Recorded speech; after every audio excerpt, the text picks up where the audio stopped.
एक बार एक तैमूरलंग नाम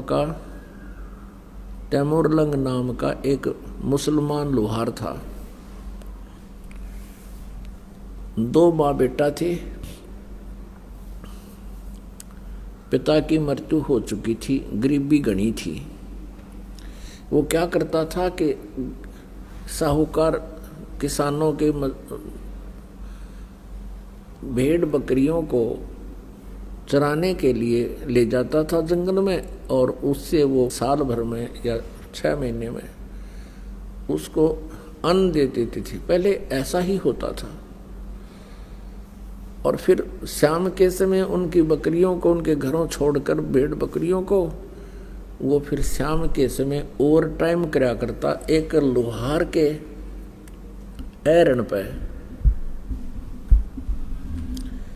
एक लोहार के ऐरण पे ऐसे घन मारण की ओवर टाइम सेवा कराया करता। वो भी उसको कुछ मेहनताना पार्ट टाइम दे दिया करता। और उसकी माता जो थी बहुत साध्वी थी, धार्मिक थी। कोई भी अतिथि आ जाता था द्वार पे तो उसको खाना खाए बगैर नहीं जाने देती थी, करबद्ध हो जाती थी, भोजन पाओ। और बहुत ही अच्छी नेक बहन थी। एक दिन क्या हुआ कि तैमूरलंग जंगल में भेड़ बकरियां चरा रहा था। उसने खाना खा लिया था, 1-2 रोटी जैसी गर्दन ले गया था, वो खाना खा चुका था। उसी समय परमेश्वर एक जिंदा महात्मा का रूप बनाकर, एक साधु यानी मुसलमान फकीर होते हैं जिंदा, और तैमूरलंग के पास खड़ा हो गया। तैमूरलंग ने कहा, महाराज अभी अभी मैंने खाना खाया है, भोजन की सुनाओ। परमात्मा ने कहा, भाई भूख लग रही है। भूख लगी है। कहने लगा, भगवान आप यहाँ बैठो, अभी साथ में गांव है, यही हमारे निकट ही घर है, ये साथ ही, और मैं अभी खाना लेकर आता हूँ। और साथ में ये भी प्रार्थना की कि हे महात्मा जी, इन भेड़ बकरियों को ध्यान रखना, ये गुम ना हो जाए। हम बहुत गरीब व्यक्ति हैं, 1-2 बकरी भी गुम होगी तो हमसे इनकी कीमत पूरी नहीं होगी। परमात्मा ने कहा, बेटा मैं खूब रखवाल करूंगा, तू जा। दौड़ा दौड़ा आया, अपनी माँ से कहा, माँ, क्योंकि जैसा बच्चा घर में देखता है वैसी ही भावना उसकी विचार बन जाती है। अपनी माता से कहा कि माता जी, ऐसे एक महापुरुष आए हैं, संत हैं, फकीर, और भोजन चाहते हैं। उसकी माँ ने तुरंत 2 रोटी का आटा था घर में, बस 2 रोटी बनाई, जल का लोटा हाथ में ले लिया। माता ने कहा, बेटा तू बकरी सुन्नी छोड़ कर क्यों आ गया? 1-2 बकरी भी गुम होगी बेटा, हमसे उनकी कीमत पूरी नहीं होगी।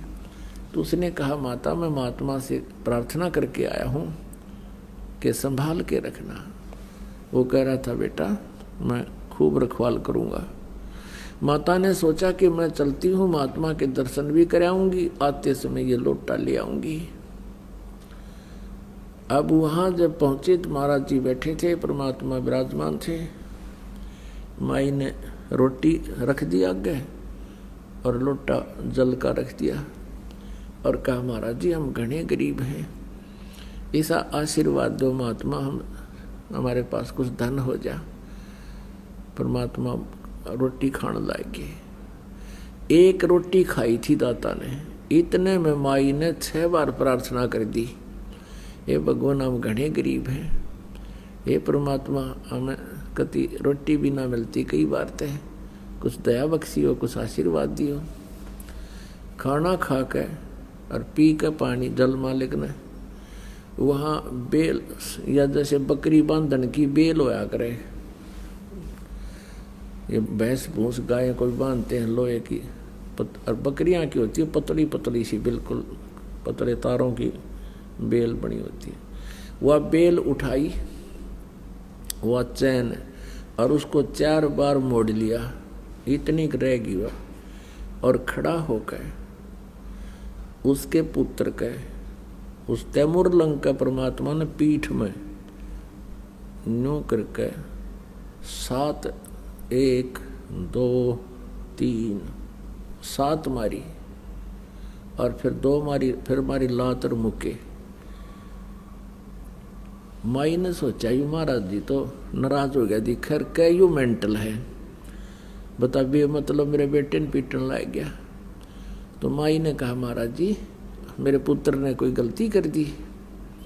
परमात्मा ने कहा माई तेरे पुत्र को 7 पीढ़ी का राज दे दिया है, तुम्हारे को 7 पीढ़ी का राज बख्श दिया है, ये 7 जो संगल मारी है और फिर लात और मुक्के मारे हैं, उसके बाद तुम्हारा राज्य टुकड़ों में बट जाएगा।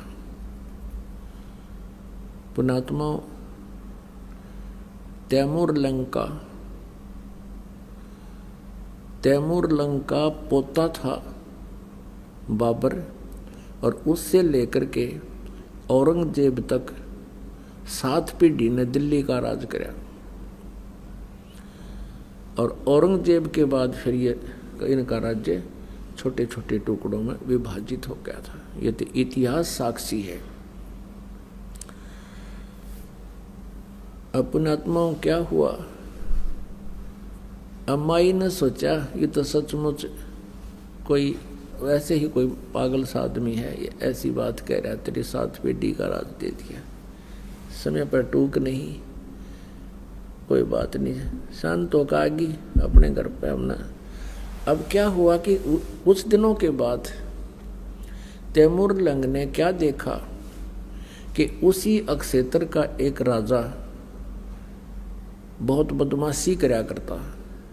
गांव में जो भी कोई सुंदर लड़की होती युवा, उसको अपने उन नौकरों से, क्योंकि मुखबर होते थे गांव गांव में उनके, वो संकेत कर देता और उसके वह सिपाही ठा लाते। ऐसे ही उसी गांव की एक लड़की, युवा लड़की, खेतों से पशुओं का चारा लिए आ रही थी।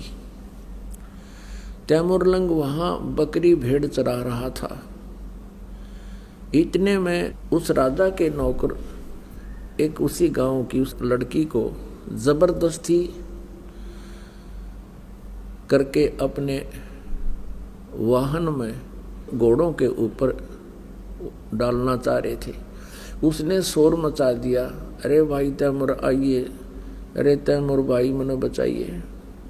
और पाड़ी दौरा तल्ला ठोस है, बांध के सिर का कपड़ा और डे का लठ बाज लिया, मट्टा मट सैनिकों के कई गट्टे तोड़ दिए। अब वो कई जने थे तो तैमूर लंग को इतना मार पीट दिया, उसको मृत करके छोड़ के चले गए।